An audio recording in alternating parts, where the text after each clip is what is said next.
Bonjour, aujourd'hui nous avons le plaisir de recevoir un champion professionnel du monde de la boxe, multidisciplinaire. Il est aussi acteur et humoriste. Farid Kider, bonjour, bienvenue. Bonjour, Bienvenue merci dans de notre m'accueillir. émission. Merci d'avoir répondu à notre invitation. Alors, est-ce que vous pouvez nous parler de votre parcours en tant que boxeur et qu'est-ce que ça fait que d'être champion du monde 8 fois? Et pourquoi être aussi dans autant de catégories? C'est un choix? Alors, tout d'abord, on va commencer déjà par le début.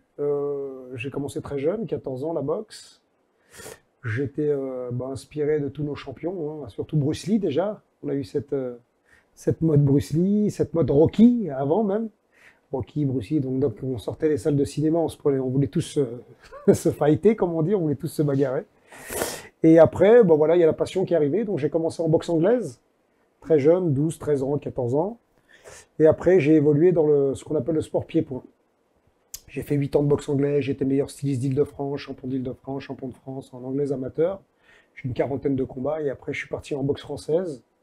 Boxe française, kickboxing, full contact.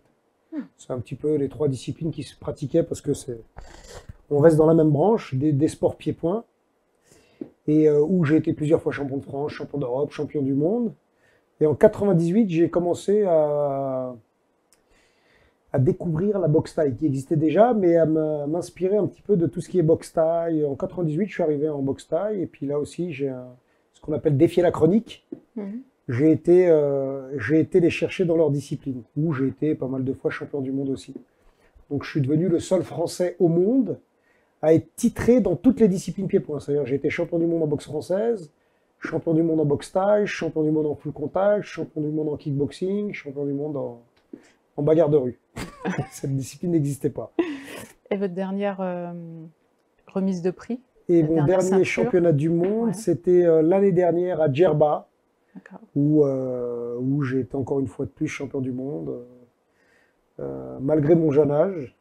Mais bon, l'avantage que j'ai, c'est comme dans plein de disciplines, je suis quelqu'un d'assez sain dans mon hygiène de vie, c'est-à-dire je fais toujours du sport, je n'ai jamais lâché, voilà, je fais tout avec modération. C'est un entraînement au quotidien? C'est un entraînement au quotidien et ça fait partie d'une culture en fait. Voilà. Quand on a grandi dans le sport, moi j'ai fait que ça, donc je sais faire que ça.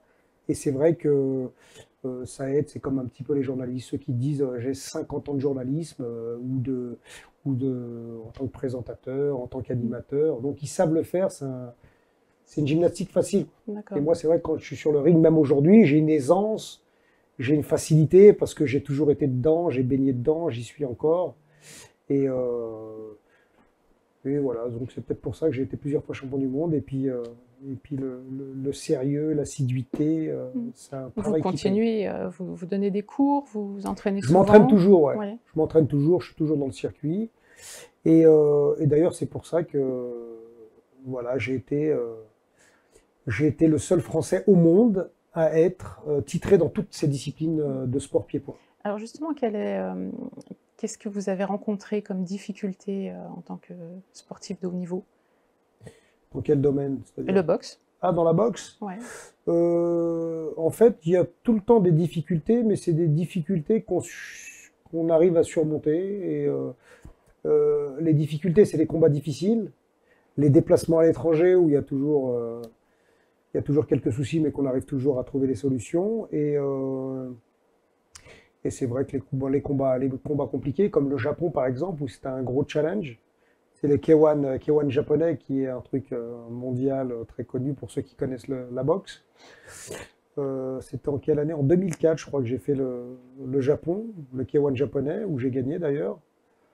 Et c'était une expérience exceptionnelle. Justement, vous avez fait combien de combats? Et combien de combats gagnés?